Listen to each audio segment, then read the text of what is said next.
ओम शांति ओम में एक बहुत फेमस डायलॉग था जो आप सभी ने सुना होगा।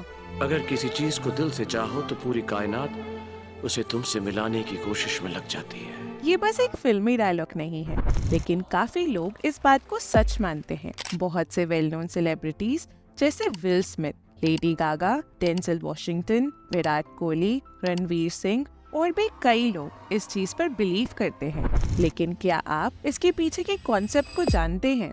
हमारे इस वास्ट यूनिवर्स में कई ऐसे लॉज हैं जो हमारी सोच और कर्मा को शेप करते हैं, और इन्हीं लॉज के जरिए हम एक दूसरे से और इस दुनिया से जुड़े हुए हैं। इनमें से एक लॉ है लॉ ऑफ अट्रैक्शन, जो आज से नहीं बल्कि तब से है जब से इस यूनिवर्स का जन्म हुआ था।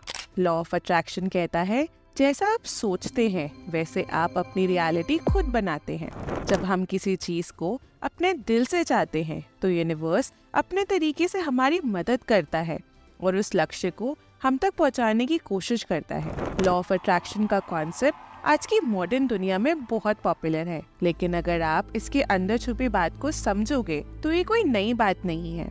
इसका जिक्र हमारे पुराने वेदों और पुराणों में भी मिलता है। आज इस वीडियो में मैं आपको दिखाऊंगी कि लॉ ऑफ अट्रैक्शन का ये पावरफुल प्रिंसिपल किस तरह श्रीमद् भगवत गीता की टीचिंग से जुड़ा है।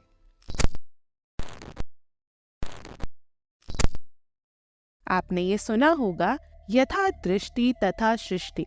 इसका मतलब है जिस नजर से आप दुनिया को देखते हो वही दुनिया आपको नजर आती है। आपका पर्सपेक्टिव, आपकी सोच आपके फ्यूचर को शेप करती है। हमारे आसपास हर तरह की चीजें हैं, सुख, दुख, खुशी, दर्द, अच्छाई, बुराई, प्यार, नफरत और भी बहुत कुछ। और हम सब इन सब चीजों से गुजरते हैं। लेकिन एक बात याद रखिए, ये आप पर निर्भर करता है कि आप किस नजरिए से इस दुनिया को देखना चाहते हैं। आपका जीवन का विजन क्या है, ये आपकी सोच पर डिपेंड करता है। क्योंकि कहते हैं ना, मनः एव मनुष्याणां कारणं बंध मोक्षयो बंधाय विषय आसक्तम मुक्तय निर्विषयम स्मृतम।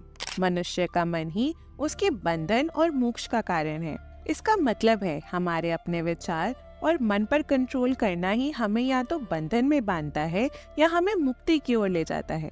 अगर हम अपने मन में पॉजिटिव थॉट्स रखते हैं तो हमारे जीवन में वही चीजें अट्रैक्ट होती हैं। यही बात लॉ ऑफ अट्रैक्शन भी समझाता है।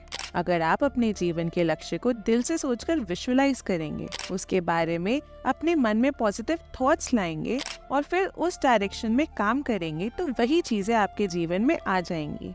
लॉ ऑफ अट्रैक्शन का ये प्रिंसिपल तभी काम करता है जब हम अपने दृष्टिकोण को अच्छी चीजों के लिए अलाइन करते हैं। लेकिन अगर आपका दृष्टिकोण दुनिया की नकारात्मकता, दर्द, पीड़ा या जेलसी जैसे नेगेटिव इमोशन से जुड़ा है, तो वही चीजें आपके जीवन में दिखाई देने लगती हैं। श्री कृष्ण ने भी हमें ये समझाया है कि हमारा दिमाग हमारा सबसे बड़ा साथी हो सकता है या फिर ये हमारा सबसे बड़ा दुश्मन भी बन सकता है। ये पूरी तरह आप पर डिपेंड करता है कि आप अपने दिमाग का इस्तेमाल किस तरीके से करते हैं। हमारे विचार और भावनाएं हमारे इरादों का निर्माण करती हैं। हम जो सोचते हैं, जो महसूस करते हैं, वही हमारे इरादे बनते हैं। और जब हम अपने इरादों को मजबूती से पकड़ते हैं तो वो हमारे एक्शंस यानी कर्म को प्रभावित करते हैं। आपके कर्म ही आपको उन रिजल्ट्स तक पहुंचाते हैं जो आप अपने जीवन में चाहते हैं। इस तरह से हम अपने भाग्य को खुद ही बनाते हैं। अगर आप अपने थॉट्स और फीलिंग्स को पॉजिटिव रखते हैं, अपने दृष्टिकोण को सही तरीके से अलाइन करते हैं और अपने एक्शंस को उस हिसाब से मेंटेन करते हैं, तो आप अपनी रियलिटी को आसानी से चेंज कर सकते हैं। आप अपने जीवन में वो सब कुछ ला सकते हैं जो आप चाहते हैं। ये सब आपके हाथ में है। आप कैसे अपने जीवन को बनाना चाहते हैं और किस तरह की रियलिटी अपनी तरफ अट्रैक्ट करना चाहते हैं। तो दोस्तों, अगर आपको ये वीडियो पसंद आई हो तो हमें कमेंट्स में ज़रूर बताएं। और अगर आप और ऐसी वीडियोस देखना चाहते हो तो हमारे चैनल को सब्सक्राइब करना ना भूलें। मिलते हैं जल्दी नेक्स्ट वीडियो में। तब तक अपना ख्याल रखिएगा। हरे कृष्णा।